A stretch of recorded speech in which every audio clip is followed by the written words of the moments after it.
Okay, so this is a little tour of our new TAFA member forum. The first thing you do is you sign in using this little thing up here. I have my name and password saved, so I just click on that and I'm in. Now that I'm logged in, look at the top right corner and you can see your name and your icon. And if you hover over it, you'll see some options for your account. You can edit your profile, log out, and see what kind of activity is going on. So hover over that and explore it a little bit and take a look. So when you go to your profile, you will see that there are some options over here for your activity, your profile, some messages, who your friends are, what groups you're in, and on the settings, you can click that and change your email address, your avatar, which is the little picture that's next to your name. You can also change which name you want to use on the site. All the usernames are the business names that show up on your TAFA profile on the main site. And then you have your personal name too. So if you'd rather people knew you by your business name, you can change that too. Here are your general settings, your profile, and then you would click here to change your notifications also. Just a little tour up here. This is the home page, the About page. If you click on that, it takes you to the TAFA main site, and you'll see that all of the main links over there are right here. The activity streams are where I usually go to see what's been going on the site, and right underneath that you can click on the groups list or the members list. So let's take a look at the activity streams.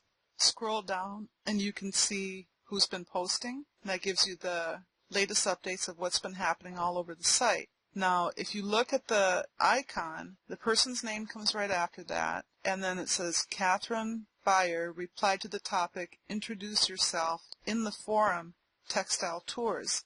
These are links that take you to that place. If you want to see the comment that she said, you would click on introduce yourself, and you could see the full comment. If you click on textile tours, it'll take you to that group. So down here, Arlie posted an update in dyes. She didn't post under a topic, so it's just in the group itself, there's a comment by her. So if you click on dyes, you'll see what she posted.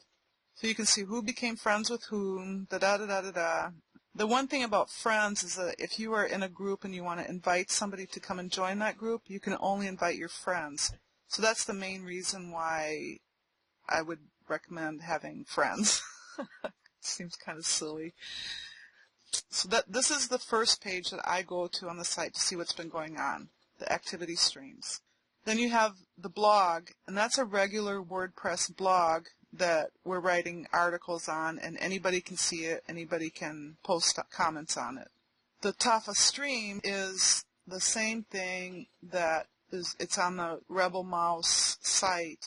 Our latest tweets and Facebook posts show up there. It's down here. And if you clicked on that link up there, the TAFA streams, you would see a page of all of this action going on. Member blogs is, I think, one of the nicest things that we have going on here. It's a great way to find out what's been happening with our members who blog. Some people use readers to keep in touch with their favorite blogs, and I normally sign up for email updates, but this is a much faster way for all the members. So you can scroll down here and see the last snippets of the last post that they've been doing. And then if you click on it, click on this, it's a live link that will open a new page with that blog post on it. If you want to sign up and have your blog posting on this page, you click on this list of quick links on the sidebar, list your blog. Click on that, and there are some guidelines of which blogs are eligible for being on this page. It has to be primarily textile related, and you have to have an active blog, and so on and so forth. So read that, and if you qualify, add your blog URL on there, and I'll add you to the list, and you'll start showing up here too. Portfolio. This is something that I haven't really learned how to use yet, but ideally, each member could have a portfolio that would show up on this page. Right now, I just have a slideshow for our TAFA Red. Early on in 2013, I put one red picture representing each member on this slideshow, and made a video out of it too that shows up on YouTube, and that'll probably be the last video where all the members are represented. But it's a really beautiful presentation of who our members are and what they do. Resources is not fully developed yet. That's going to be a big page with resources around our textile community.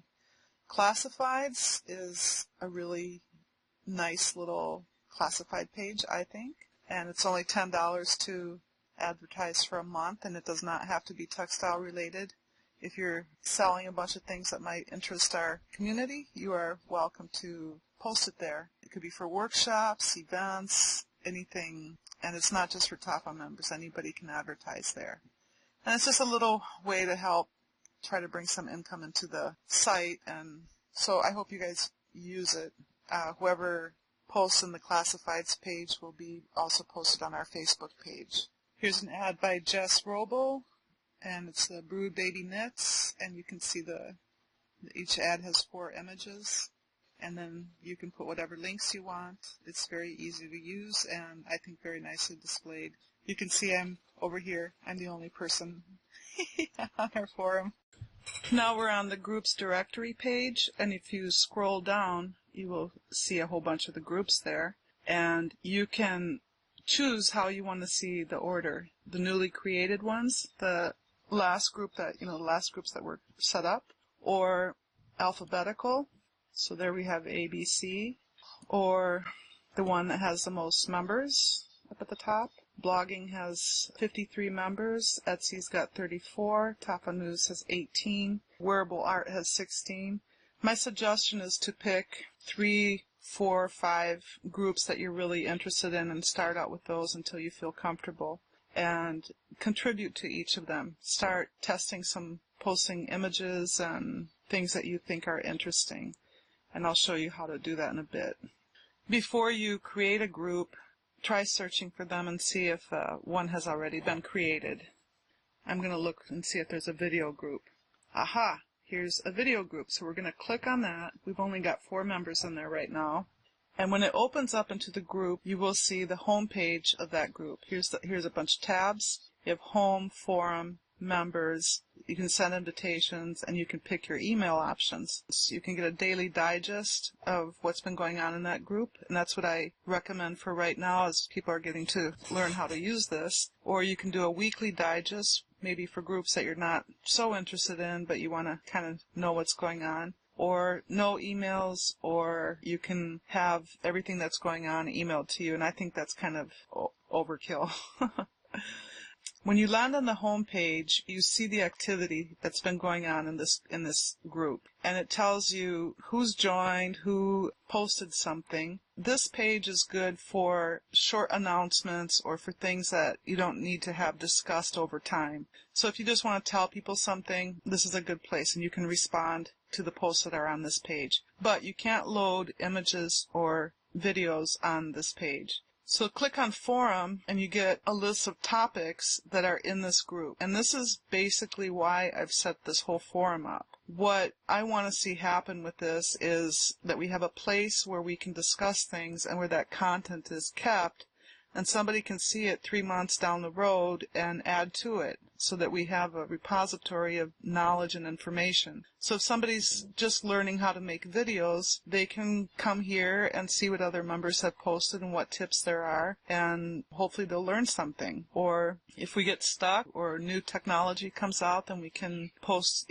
keep up with videos on this page. This is a list of the topics, and when you click on one of them, you will see what people have posted under that topic. Try to keep topics very specific so that it doesn't get confusing. And here I have one on Windows Movie Maker. This should only talk about Windows Movie Maker and not any other tools that are out there. That helps keep it focused, and so I loaded the videos that I've done on Windows Movie Maker, and then I wrote a little bit about my experience with it, and then the next person can respond over here. We've looked at that topic, we've responded, we've done what we want to do there, and if we want to see the list of topics again, we click on that forum tab again, and it takes us back to the list. So we're on the forum page here, and we see the topics, and the topic that I want isn't on there, so I'm going to create a new topic. I'm going to talk about Snagit, which is what I'm using to do this video for you guys. So I type in Snagit, and I downloaded a picture earlier, and I want to put that at the top here to make it pretty. So I'm going to click Add Media, and all of you should have access to this. Upload File. This shows all the files that we've loaded so far on the forum. Select File, and then I put it in my downloads. Here's the picture that I downloaded earlier for it. I'm going to open it and insert into post. Here's the picture, and I can make this box bigger by pulling it down so that I can see these little lines right here. You click on it and pull it down to the size that you want. And then I'm going to write a little text, and I'm going to bold it and make it big. And now I'm going to say something. I can write more later, but just so you can see what can be done. I found a tutorial from the guys that made it on YouTube, and I'm going to put that in here. Check out this introductory video. When you go to YouTube, we need to get the embed code. You click on share, and then you click on embed, copy that, and then I go back over here. This is the visual showing of what's happening in this post that you're doing, and I'm going to click on text so that I get the HTML version, and I'm going to put it, actually usually I write it down here so that I know exactly where to put it, and I want to center it, so I put video and centered it. Now go to text, and now I find that video, highlight it, and paste the embed code into it. Now when I click on visual again, the video is there. You can't see it until you save the post, but you know that it's there. I want to enter some tags, and this is about Snagit and about videos, and you can click if you want to receive a follow-up by email about this post, and I check everything, so I'm not going to do it. If I want to add a document, or you can add images or Excel files or anything with this choose file, but I don't have anything to add. Click the submit button, and sometimes you have to refresh the page to see the video, and there it is. Then we can check on the home page, scroll down, and there it is. You'll notice that you can't reply to the posts that were made inside of the forum area. You have to click on the topic, Snagit, to go over there. It just shows you that this was posted, but you can't reply here. And if you go to the activity streams, you'll see the same thing happening here. Here it is, and you click on Snagit to get over to that post. So that's the basic idea. I can make more tutorials later if you need it. Okie dokie. I hope everybody comes on over to the forum and learns how to use it, because I think this is going to be a powerful thing for all of us. Hope to see you there.